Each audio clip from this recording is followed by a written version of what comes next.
Okay, so we're back to cracks in postmodernity with Limpida, who I found on the Computer Room podcast with Default Friend, who was recently on here. So Limpida is a detransitioner from male to female, and back again. So I'm very interested in hearing your story and hearing your takes on stuff going on in our culture today. So start wherever you would like to start. All right, so um, I'm 24, so I'm not super old.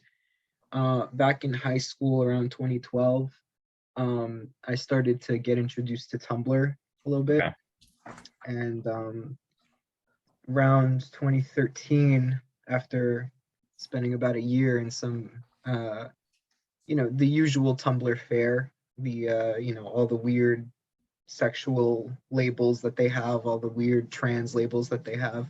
Yeah. Um, I started identifying as non-binary. Hmm.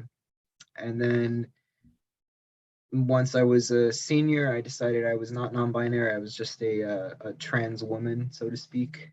And then college, I joined a left-wing cult, a Black Lives Matter cult. And by the end of it, around the time that I was getting kicked out of it, uh, my whole life had sort of taken a dive, and I decided now was the perfect time to start medical transition because I thought it was gonna save my life, kind of. When you say cult, do you mean like in an ideological sense, or do they actually do like ritualistic kind of stuff? They it was an ideological sense, but there Mhm. was some like left-wing ritual about it. Okay, Yeah. interesting. Um, they were very fond of restorative justice, Okay, um, which was you accuse someone in front of everybody else, and then they have to defend themselves, that's and fun. they can't actually prove that they didn't do the thing they were accused of because the harm was so great, that kind of thing. Okay, I get that. Yeah. Then so 2019 I started hormones. I went to a Planned Parenthood clinic and I did it through informed consent, which means that they didn't evaluate me for anything. I just Mhm. showed up. 45 minutes later, they gave me a prescription. So there's Um, no like psychological kind of session or anything at all, None, just like on demand. Is basically on that like, demand. do all Planned Parenthoods do that, or is it just like particular ones? I don't know if all of them do it, but I know that all the ones that I have ever had to search have done it. Mhm. I've been to three of them. Wow. Yeah. Um, so then pandemic hits. Everyone's on lockdown. I'm fresh out of the psych ward after um, escaping that cult, basically. Mhm. Um, and then some time passes, and about a year and a half on hormones, I start to realize I'm not liking what it's doing to me. I'm in actually quite a lot of physical pain. Not like a lot. It was uncomfortable, but in very sensitive areas of my body, Yeah. and realized I didn't actually want to be sterile. Um, but I still held on to this belief, this delusion that I was a woman somehow, and didn't really know what to do. Started looking through all the research into hormone replacement therapy and long-term effects, whatnot. Then I found the detransitioner Reddit, r/detrans, which is one of the only places on the internet where you're going to see like a community of this thing. Um, Started talking to people, started thinking about my experiences, and realized it wasn't what I thought it was, and sort of languished in a limbo between I don't want to come off of it, I don't want to stay on it, until January of this year. I finally bit the bullet and stopped the treatment, and I've been feeling good ever since. Yeah. Okay, so I have a lot of questions. I guess I would start with I don't know, like I find the whole Tumblr phenomenon fascinating. And I know you talked about it with Default Friend when you were on, and like she talked about it with me. Because it generates so many of these like super niche interest groups, but also identity categories. And because it's such atomizing microcosm that it's not an actual community, like it's very easy to just hear something and then just say like, okay, this is me now. um but like I'm wondering like what attracted you first to the concept of like being non-binary and then to being a trans woman. Like what were there certain things in your experience that you found resonated with the people on there, or do you feel like it was just like the novelty of it? Um, I think novelty does play a role. Mm-hmm. Uh, I was I was only when this happened, I was only a few years out from moving from New York to a suburb in New England. Okay. Um, and I was feeling really, I mean, I was feeling sort of stifled. And like I couldn't go anywhere and there wasn't anything to do. And I didn't know that many people. Uh, so there was the novelty aspect of it. There was also that I was already not doing so hot as far as like mental health was concerned. Mm-hmm. Puberty coming in was very stressful for me. Yeah. I had undiagnosed autism. Didn't really know what was going on. And I went. What it did for me was it gave a meaning to what I was going through. It Yeah. helped, it not helped. It actually made me feel like what I was going through was so unique Mm-hmm. and no one else was going through it, and it's so special, and no, mom, you really wouldn't understand, Mm-hmm. and that kind of thing. And the fact that there were so many other people that were talking about it from all kinds of different angles. There was mostly girls on the site, but there were a few guys, and a lot of them were already trans. And um you know everything, not everything they said, but a lot of what they said resonated, and resonated doubly so once I got super indoctrinated into like the whole gamergate feminism Mm-hmm. stuff. I fell really hard into that, and a lot of the rhetoric that came out of it, and a lot of the figures that came out of it, were just openly hated men. And this was also when Me Too was going on, Mm-hmm. and whatever. So it was stressful for me to be a man, Okay. and to accept that I was a man, because of how toxic they were, and I didn't want to grow up to be that. So I thought Mm-hmm. that meant that I was this other thing. Interesting. So I think first, like the whole need to be unique, like this is, I mean, I think on a certain level, it's a universal need, like it's a valid need to know that my existence like is particular, has a particular value, but that can very quickly turn into something not realistic, something problematic. Like I know I relate to that very much, and I guess I attribute that partially to my upbringing because like I grew up in a lot of privilege, a very comfortable lifestyle, and I was always being told by my parents like everything I did was amazing, that I was very special. And I don't know, like I wasn't given a lot of boundaries. Like I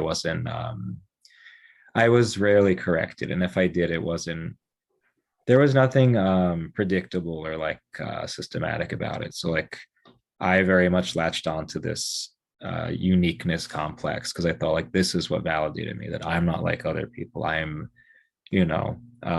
like I don't know, where do you think that uniqueness thing or that draw of the kind of non-binary identity came from you? Um, I was sort of sorry. Can I tell my can you hear my dog barking in the background? It's fine. It's faint. It's super faint.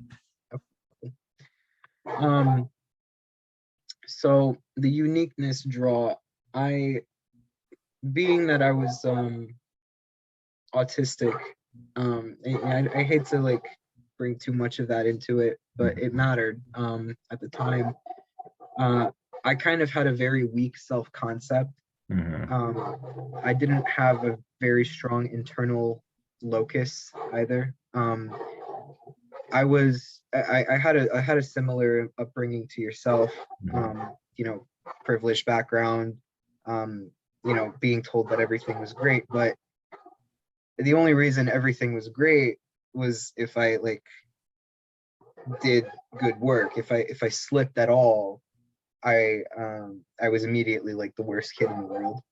Okay. Um, that was hard to deal with. So I wasn't really doing things for myself a lot of the time.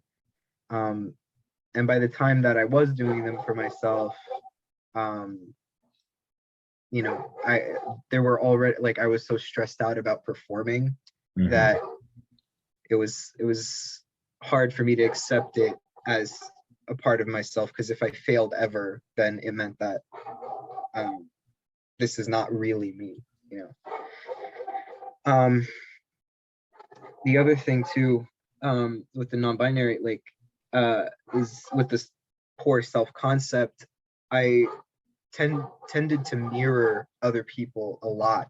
Mm-hmm. Um, and I had a lot of female friends at the time too. I didn't really make a lot of male friends when I was in high school, and my closest friends forever have almost always been female. Well, not in elementary school, but in high school, like almost all of them have been female. And I was mirroring at the time, my girlfriend. I was in a long-term relationship with this girl from sophomore year until the pandemic, so 8 years or so. Um, and and she was also autistic, so we sort of like melded personalities a little bit, swapping back and forth masculine, feminine traits. And Mm-hmm. the fact that I was a more sensitive guy, the fact that I dressed a little bit more, you know, trendy, or I was a hipster before hipsters existed at my school, Mm-hmm. that kind of thing. Um, and you know, it made me realize like I was not like other guys at the school. I also wasn't really like the girls, but I already knew that. So non-binary, it felt like sort of fit me because people thought I was gay and I wasn't, and you know, I wasn't really all that feminine, but I was more feminine than other guys, and like non-binary put a label on it. I didn't know how to just like exist normally. Yeah, Yeah. No, and I see that narrative is super common, and like you and I don't have a huge age gap, but like I remember for me when I was like in high school and even younger, it was always obvious that there are certain girls who are a little bit more boyish and vice versa. And it was a thing that like you have tomboys, you have, like sissy boys. It's always been a thing. Like it's nothing, you know, groundbreaking. But it was always clear to me that, even if you have certain feminine traits as a boy or masculine traits as a girl, like that doesn't mean you are the opposite sex. And even with me, like I had certain interests that most boys didn't like, but my parents, as much as they were, like very liberal, very open-minded, they made it very clear, like you can play with the Barbie doll, but you're a boy. Like it's not a mistake that you're a boy.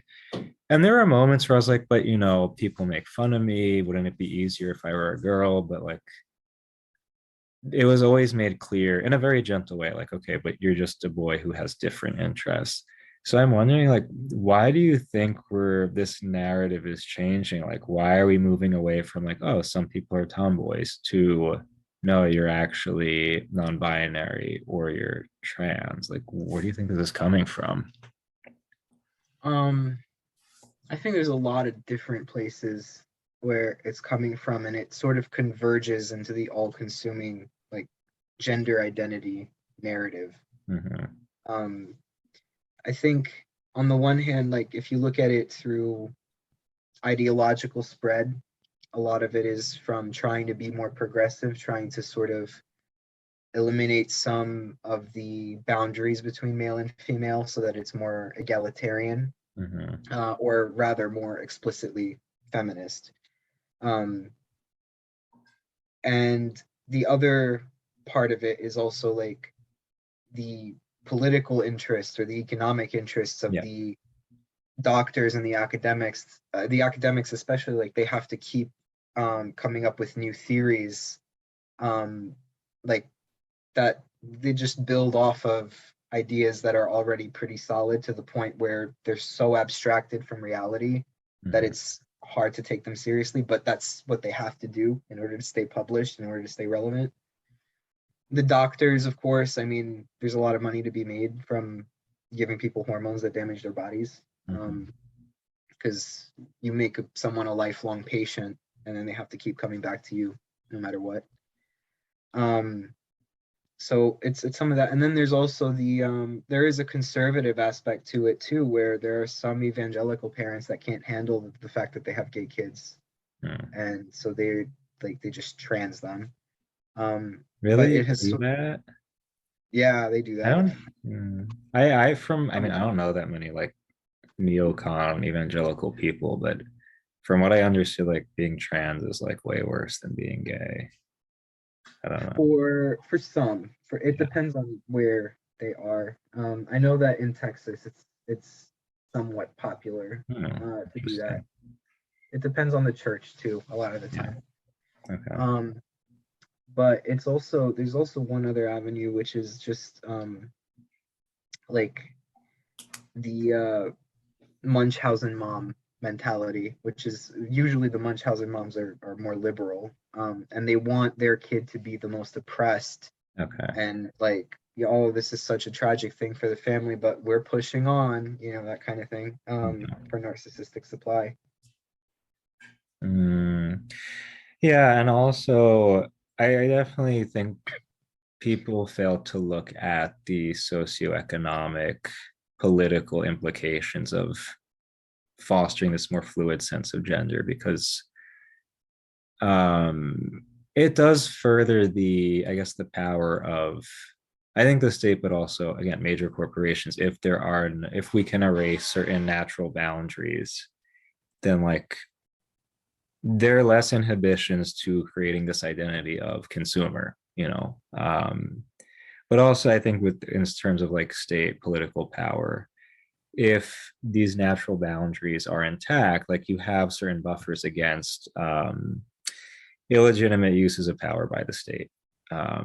So I don't know, like I don't want to fall into the whole conspiratorial agenda kind of narrative, but you definitely see like this does help certain people in power, and it is to the detriment of everyday people, especially people who are not in positions of privilege, working class, oppressed people.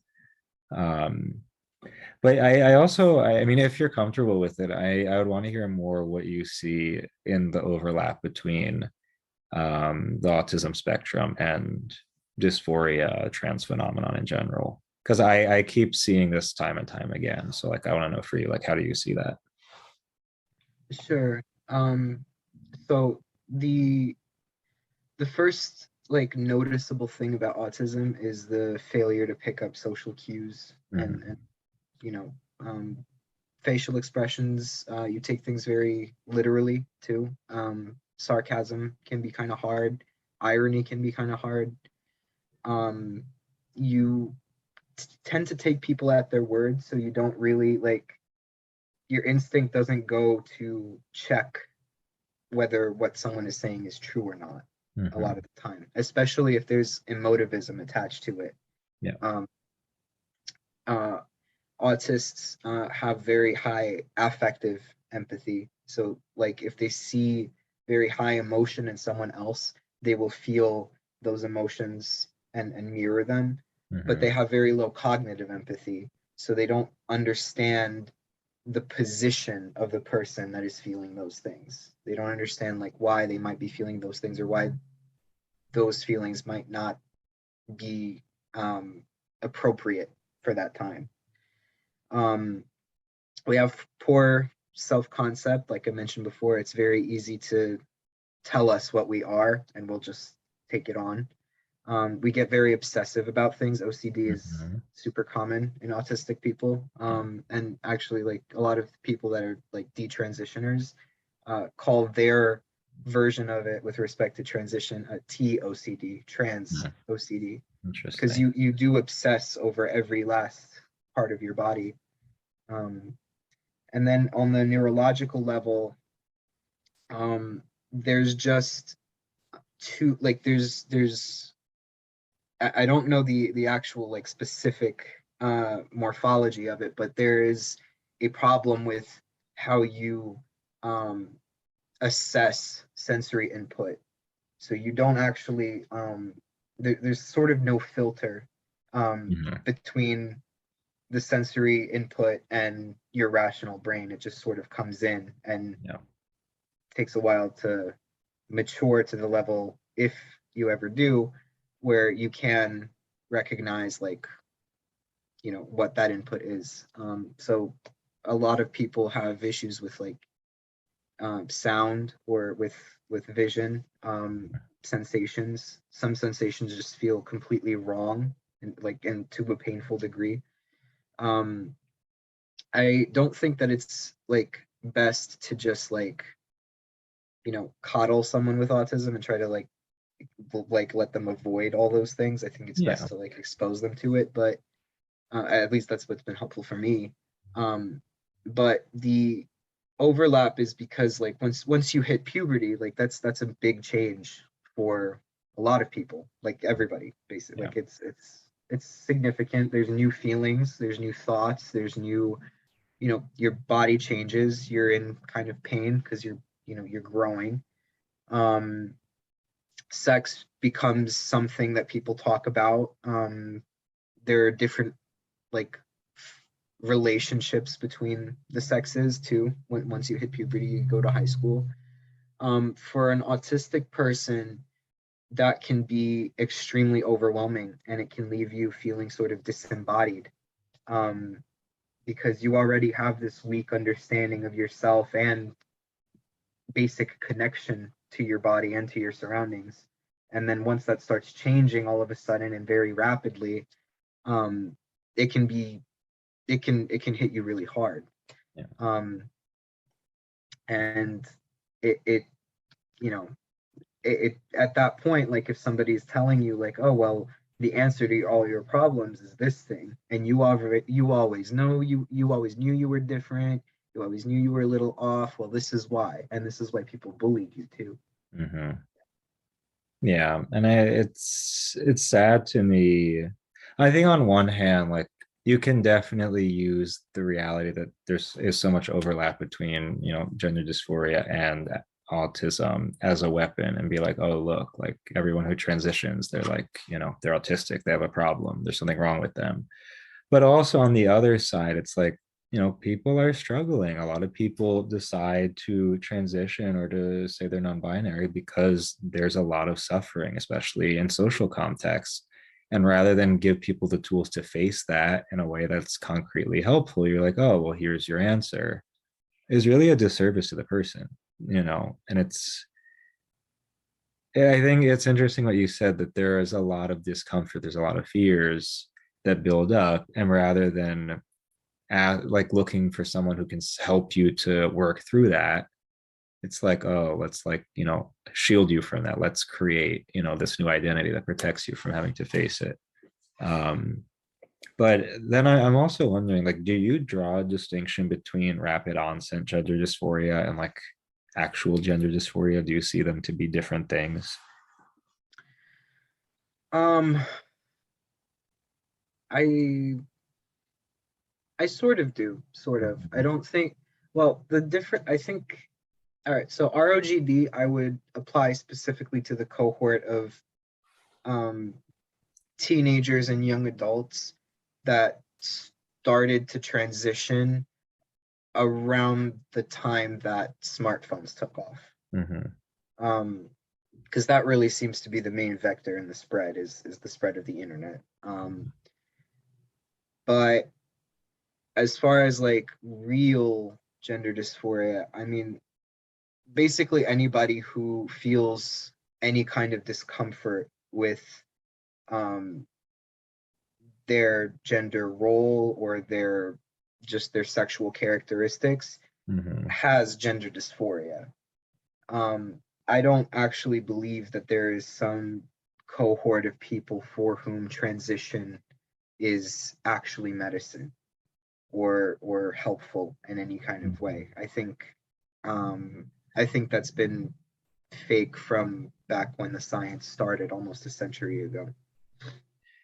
Yeah, I don't know, because definitely there's something going on now with the advent of smartphones that, someone who doesn't fit in socially can now very easily, very quickly identify with these categories. But historically, there have always been people who either didn't identify with their birth sex, or who have attempted to present as the opposite sex to, change, alter their bodies, whatever. um and it could be for reasons of, like, psychological trauma, or perhaps a certain neurological condition, a chromosomal condition, whatever. um and I don't know, like, when I hear stories of people who have transition, sometimes I feel like you can tell when there's someone whose discomfort with their birth sex is so profound and transcends, again, like perhaps something that happened in their childhood. Like, for some people it does seem so deeply rooted in their sense of self, their sense of reality. I don't know, it's hard to like delineate, but you're saying, like, for someone who has that very deep-seated sense of not identifying with their birth sex, who perhaps has sought psychological counseling to try to, work on whatever trauma may contribute to their discomfort with their sex, so you're saying, like, to transition, whether through hormones or, surgery, you think that it wouldn't be a solution for them? Yeah, I don't think so. What do you Um, think, though? Like, what do you suggest to someone who does find themselves in that position? I think, and this has come up time and time again, in a lot of the people that I talk to that have gone through this kind of thing, Mhm. is just not running from the core problem and not ruining your body, to try to run from it. Yeah. Because I mean, I've talked to people. I talk to a lot of people because I'm in all the support spaces, I guess. And there are, I've spoken to people that have transitioned for 10 plus years, that have gotten all the surgeries that, you know, for all intents and purposes, like, have trouble passing as their birth sex because of how drastically they've altered their appearance. Um, and even they, who acknowledge, yeah, I'm still uncomfortable with how I was born. I still have that like very ingrained feeling that I was born wrong. Um, Even they'll acknowledge like it hasn't been worth it for them, and they're lucky to still be alive a lot of the time. Yeah, because mm, again, like, it seems again and again that so much of what's needed before any type of transition is like a sense of support, a sense of like being valued as you are, with your struggles, with your difficulties. And I think a lot of people don't have that sense of community. They don't have that, whether in their family or where they live, whatever. And when you feel so alone in your suffering and your, lack of comfort with yourself, then, like, I understand why for some people this seems to be the only way out. And I don't know, like, I definitely agree that going to that like super invasive type of intervention of surgery, or even of hormones, like, the fact that it's so hard to go back, like, Yeah. I don't know, like, if I can't say because I'm not in that situation, but like, I would understand someone cross-dressing or presenting differently, but the invasiveness is just like, I don't know. I think it's just such a risk. Um, but again, it's like where is there needs to be such a more of a conversation about what are the other things that people need, like community, like whether it's psychological counseling. I don't know, because the other thing what you just said made me think of, like, I had someone on a few episodes ago who was talking about this idea of gender as a gift. That's a gift to be suffered with, because, like, whenever you're given something that you haven't chosen, you have to reconcile yourself, your will, with what's being given to you. And sometimes that is painful. Sometimes it doesn't fit our sense of reality or our sense of self. But a gift can also be a beautiful thing.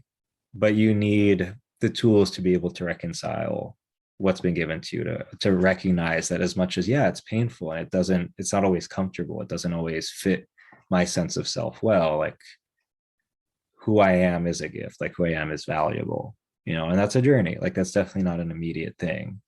um but I'm curious to know more, if you're comfortable sharing, like the process of detransitioning. How does that impact your body? Like how does it feel, to go through that process? Um, well, it feels like I've been through three different puberties. Hmm, Um, interesting.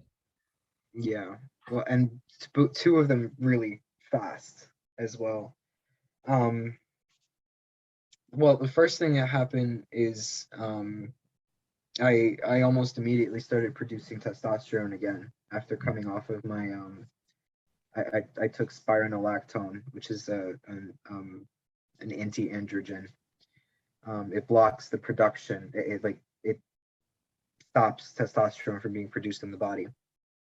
Um, and as soon as I stopped taking that, I started producing testosterone again, and I felt completely wired. I had so much energy.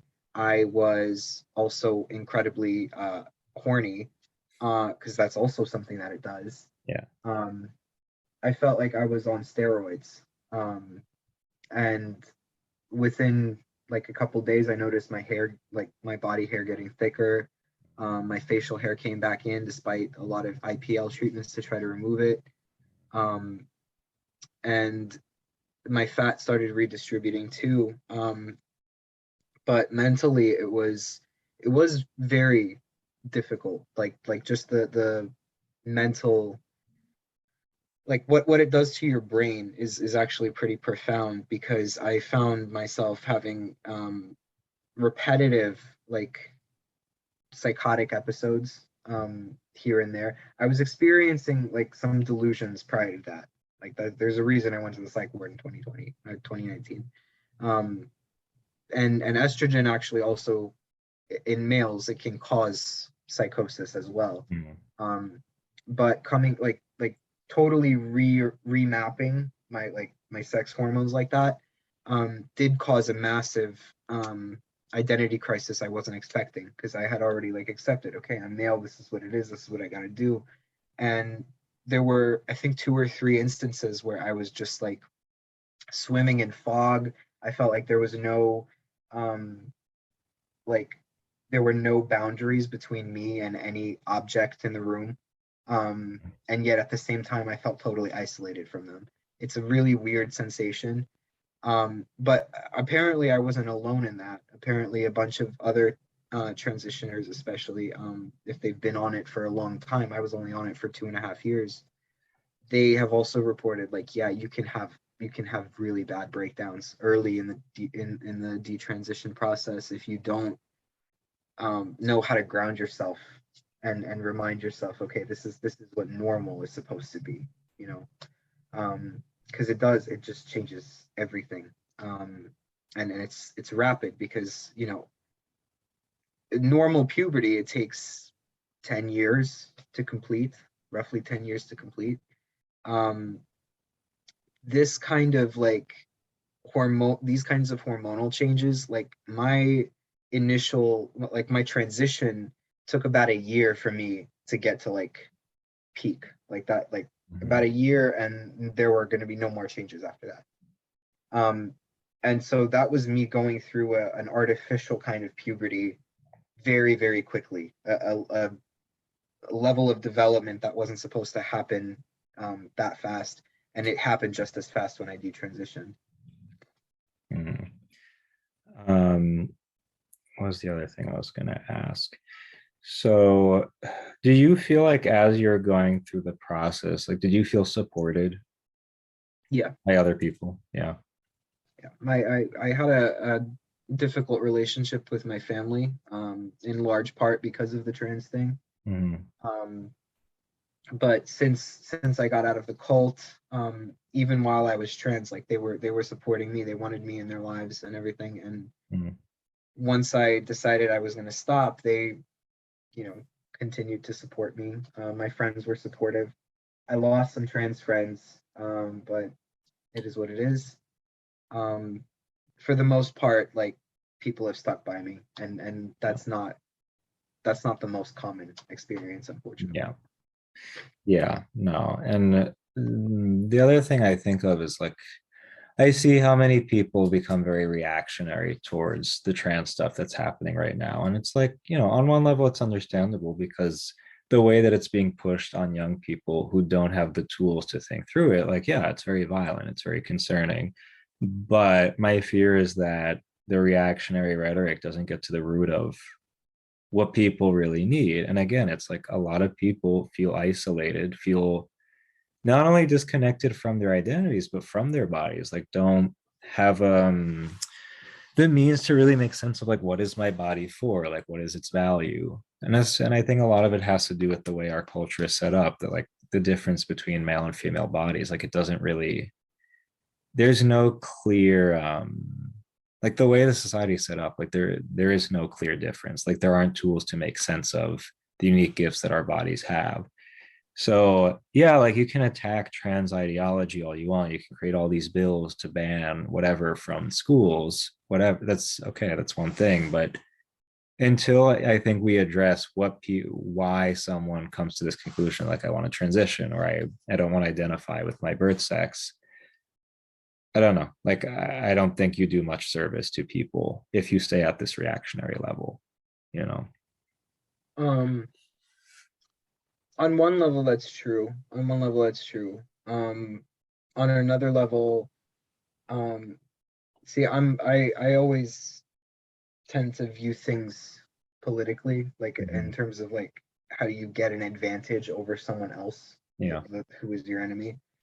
Um, and holistically, what you're saying makes sense, but like in the immediate term, like the big threat, like so, okay, when I was trans, Hmm. it was basically just an online thing. Yeah.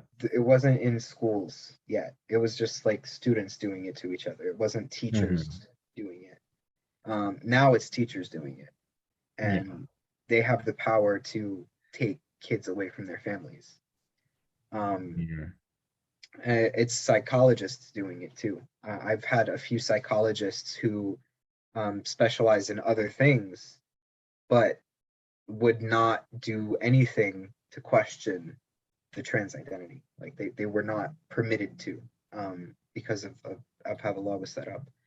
And I think that causes, I think that exacerbates the problem. I think that the whole grooming phenomenon is very real because it used to just happen online. It used to be very casual, but now there are like actual procedural steps in a lot of professional class settings specifically to get young, vulnerable people to start transitioning. And now that's the main vector of spread. Yeah. And that I think does deserve that kind of political response. It may not fix the problem permanently, and we're definitely going to see a lot more insanity. A lot things are going to get really fucking weird, um, from here on out, just because of how everything is set up. But Hmm. um, I do think that cutting it off here, isn't unwarranted. No, I see what you're saying. Yeah. Um, no, like it, and also just a matter of justice. Like children who are vulnerable, who again don't have the tools to think through this, it is violent to impose it, you know. I don't know. I just my hope is that yeah, like in addition to those kinds of political battles, that there comes a more of a human conversation. But okay, but what are people going through? What do they need? Because at the end of the day, what's going to help someone going through the situation, like a changing a law or like changing what's going on in the schools, like people need support. People need to be heard. You know. Um, but I guess the last thing that I want to ask you is like now that you're you detransitioned and you accept, like, you are a male, what does masculinity mean to you now at this point? Um, at this point, I think one of the main things is it's protective. Mhm. Um, it's have like now finally like I feel the actual like power that comes with it, like the physical energy and the ability to just like you build muscle real fast. You're a lot stronger, like you're a lot stronger, and um also mentally like you're sort of set up for like not taking bullshit, and Mhm. you don't worry so much about the emotional effects of things. You're more like rational. At least that's how it's been for me. Like you focus more on the rationality of things and how things work. um and I think that for me, like masculinity means using those tools to try to protect people who don't have them or may not be able to use them for whatever reason. um and that's one reason why I um you know talk on Twitter the way I do, the way that I write on Twitter the way that I do. But it's seeped into other aspects of my life too. I've sort of done a 180 from the kind of person I was 3 years ago, where I was the one that wanted to be defended. I was the one that wanted to be protected. I felt like there was no one out there helping me, supporting me, um, and I was refusing to help myself. And now that I have been helping myself, I realize I have it in me to, you know, try to protect other people from things that are happening. Mhm. Yeah. No, I mean, this is just very enlightening to hear just firsthand, the experience you went through, but also like the discoveries you've made at this point. And no, I really appreciate your transparency with it all, because I hope for other people too, it just sheds lights on a conversation that's very complicated. And you know, it just, there's a lot of pain behind it. I know a lot of people suffer, so before we go, any plugs? I know, people can follow you on Twitter, but anything else? Yeah, so on Twitter, the handle is at American Dog 1998. Um, and my Substack is called it's in Romanian, so Okay. it's hard, but the link is strigoi.substack.com, strigoi, and the blog itself is called Ținând de mâinii strigoilor, which means holding hands with ghosts. Nice. All right, so they can follow you there, but otherwise, thank you for coming on. I really appreciate it. Thank you for having me.